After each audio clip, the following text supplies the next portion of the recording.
Hi hello नमस्कार, कशा आहात सर्वजण? मस्त मजेत ना? तर चला नवीन एका व्हिडिओमध्ये मी सुजाता आपल्या सगळ्यांचं अगदी मनापासून स्वागत करते. आणि आज आलेले आहे मी अधिक मास निमित्त. मला भाऊनी, आईनी, म्हणजे सगळ्यांनी, घरच्यांनी, बहिणीने वगैरे म्हटलं की जोडवी वगैरे करूया आता, कारण माहेरी आल्यानंतर काहीतरी घ्यायचं असतं आणि अधिक मास आहे त्याच्यामुळे मग जोडवी घ्यायचं प्लॅनिंग ठरलेलं आहे. आणि त्या काय आलेल्या नाही आहेत. मग मी आणि माझी मावस बहिणीनंतर दोघीच जण गाडीवरून आलेलो. आणि हा माझा भाऊ आहे, त्याचं सोना चांदीचं दुकान आहे जतमध्ये.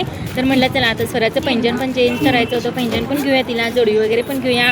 आणि थोडंसं सोन्याचं माझं एक तुटलेलं कानातलं होतं ना, तर त्याचं पण काहीतरी करूया म्हणून मी आले आज. बघा आज आमची काय काय शॉपिंग होते ती. तर इथे सोन्या चांदीचे भाव तर गगनाला भिडलेले आहेत. आणि अगोदर आपण चांदीची मोड वगैरे काय तर द्यायचं म्हणलं ना, 1000 ते 1500 रुपयेपर्यंत असं काहीतरी मोड व्हायची त्याची. आणि ते कानातलं बघा एवढंच आहे. तर ह्याची जवळजवळ 9000 मोड आलेली आहे. मला वाटलं पण नाही की हे घेतलं असं स्वस्तमध्ये, पण मोडायला गेलं तर 9000 आली किंमत. आणि स्वराचं जे काही घुंगराचं पैंजण होतं ना, तर त्याची मोड 6000 आलेली. म्हणजे मोड काहीच येत नव्हती अगोदर पहिला, पण मोड आता जास्त पण येते. आणि त्याच्यानंतर नवीन सोनं घ्यायचं म्हणले की त्याच्यापेक्षा सुद्धा आपल्याला दुप्पट पैसे द्यावे लागतात. आणि इथं सोन्या चांदीचे भाव तर काय मग बघायलाच नको. मग इथे आता जोडव्यांच्या तर इतक्या छान छान डिझाईन आहेत ना, तर कुठली घ्यावी आणि कुठली नको ते सुचत नव्हतं.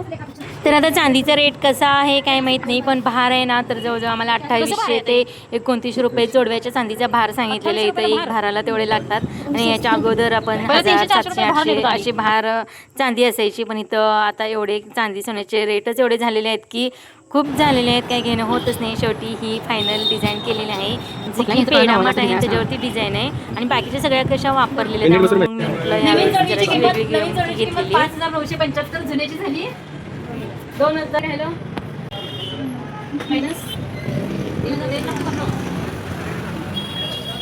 तर इथे मला भाऊ जोडवी घेणार होता, त्याच्यामुळे मग त्यांनी सांगितलेलंच की मला जे काही रेट असेल ना जोडवीचा, तर ते माझ्या नावावरती बिल कर वगैरे. तुला काही बाकीचं घ्यायचं असेल तर घे मग. पण मी तिथं जोडवी त्याच्याकडून घेणार आहे, त्यामुळे त्याचं बिल त्याला वेगळं करायला सांगितलं. आणि तर जे काही माझं कानातलं होतं ना, तर ते मोडून ते 1 ग्रॅमचं घेतलेलं. आणि स्वराला पैंजण मोडून परत नवीन घेतले. आणि जुनं पैंजण होतं तर त्यालाच मी पॉलिश वगैरे करून घेतलेलं आहे. अशी काही माझी थोडीशी शॉपिंग झालेली आहे. आणि एवढं सगळं घेतल्यानंतर मला एक चांदीची अंगठी पण घ्यायची होती, तर ती भावाने मला तशीच दिलेली आहे, म्हणजे चांदीची अंगठी घालायला.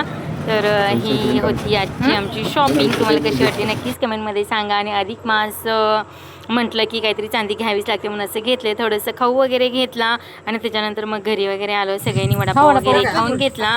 आणि गाडीवरून गेलो त्यामुळे संध्याकाळी यायला आम्हाला वेळ झाला. आणि त्याच्यानंतर मस्तपैकी भावानी तर आम्हाला जेवायला वगैरे बोलवलेलं. दररोज एकदा ह्या भावाच्या जेवण परत तिकडं, मग असं जवळजवळ घर असल्यामुळे आम्ही काही जेवायला इकडे तिकडे चालूच असतं आमचं. तर मस्तपैकी भावाचं दुकान आहे म्हणलं तर रुबाब तरी थोडा असणार. छानपैकी ज्वेलर्समध्ये फोटो वगैरे काढले. आणि जर का कोणी हे जतमधून व्हिडिओ पाहत असेल ना, तर नक्की या दुकानाला भेट द्या, लक्ष्मी ज्वेलर्स. चला भेटू नेक्स्ट व्हिडिओमध्ये.